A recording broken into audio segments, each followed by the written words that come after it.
Walk like an Egyptian. Hey, we're doing the same dance as they did last week. Good job. You guys are way better dancers than I am.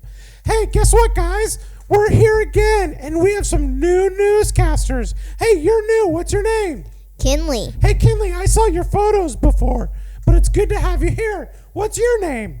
Amelia. Amelia, good to have you. You were here before. Hey, let's look at the craft. Let's look and see what they did. Hey, guys, don't forget that every week you can send in a picture of you and your craft, and we'll put it up here so you can be on the internet. Yeah, you can be on YouTube. Look, there's Kinley and her brother Colton. They did an awesome job of Joseph in prison. Yeah, Joseph was that last story last week was kind of sad, don't you think? Yeah, Joseph's stuck in prison, and he had to wait because the cupbearer totally forgot about him. Hey, what are you doing to my arms? You're imprisoning me. She put me in handcuffs. Kinley, can you believe that? No, leave me alone. Hey, Kinley, have you ever had to wait for something? Yep, I had to wait to open up a Christmas present. Was it a big present or a little present? It was little, but it was really cool. Ooh, so it was an awesome present that you were looking for? What kind of present? Yeah, what It kind? was an Alexa. An Alexa! Oh, yeah, that Alexa is kind of cool. And you had to wait for it for a long time? Yep. What'd you do? Did you, count the days? Or did you just, look at it all the time when you went past it? Well, it was hidden by the tree, so I really didn't notice. But for all the other presents, I just stared at them. Oh, yeah. Stared and wait. That's hard. Yeah, because you want to open them, but you can't because it's not Christmas yet, right? Or do your folks let you open presents early? No? Mine never did. Hey, Millie, what have you had to wait for? Well, we could open up a present. We could open up one present before Christmas. You could open one early? You didn't have to wait that long? That's kind of cool. Yep, from my mom and dad. Oh, that's awesome. Hey, Millie, did you ever have to wait for something? My grandma and grandpa got a new pool, and I had to wait because they lived all the way in Quincy. Yeah, it was hot here, and you wanted to go swimming, but you couldn't because they live far away, and you wanted to go splash, huh? Jump in that pool? What did you do when you had to wait? Were you like, oh, it's so hot, I want to go swimming? Well, I kind of forgot about it until Mom's like, oh, we're going to Grandma's next week. And then I started counting down the days. Yeah, counting down the days is the worst part, isn't it?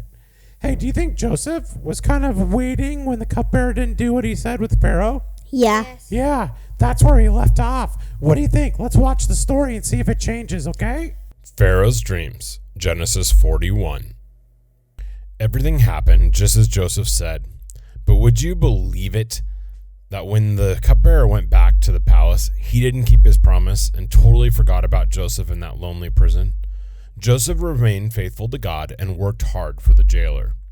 2 years later, Pharaoh, king of Egypt, had his own strange dreams. When the cupbearer overheard the king speak of them to his wise men, he remembered Joseph and told the king about him.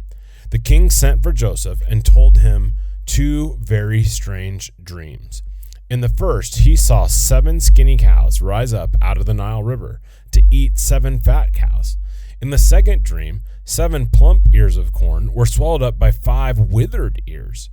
Joseph warned Pharaoh that the dreams meant there would be 7 years with plenty of food, followed by 7 years of terrible famine, when no food would grow.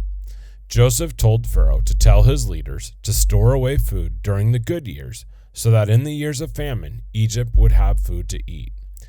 Pharaoh was pleased with the way Joseph explained the dreams, and he knew that God had helped him. He said, "Since God has shown you all this, there is none so discerning and wise as you." Pharaoh continued, "You shall be over my house, and all my people shall order themselves as you command." The king gave Joseph his ring and royal robes to wear. He had Joseph ride in a chariot behind him for all Egypt to see.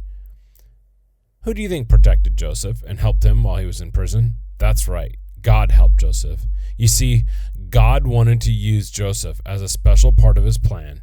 God often turns bad things around for good. One far off day from Joseph, God would use the death of his son Jesus, which seemed very bad, to do something very good, to save us from our sins.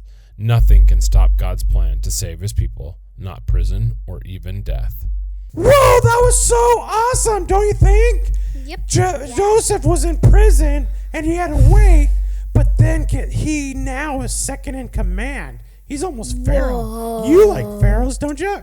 Yep, I do. You do, yeah. Hey, that would be so cool to be a pharaoh, wouldn't it? Yeah, Yeah, I think so too.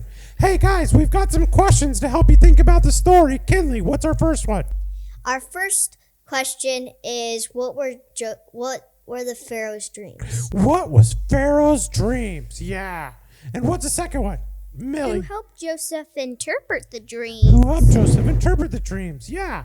And guess what? Your folks have other questions too that they can ask you. You ask them what they are. They're on your sheet, okay? And don't forget to do the craft or color the picture and have your folks take a photo of it like Kinley and Amelia here do. And then you could be on the internet too. Do you guys like being on the internet? Yeah. You're almost famous, do you think? I think so. All right. Well, you send that photo in, okay? Bye. Bye. This story was modified from the Gospel Story by Marty Mikowski.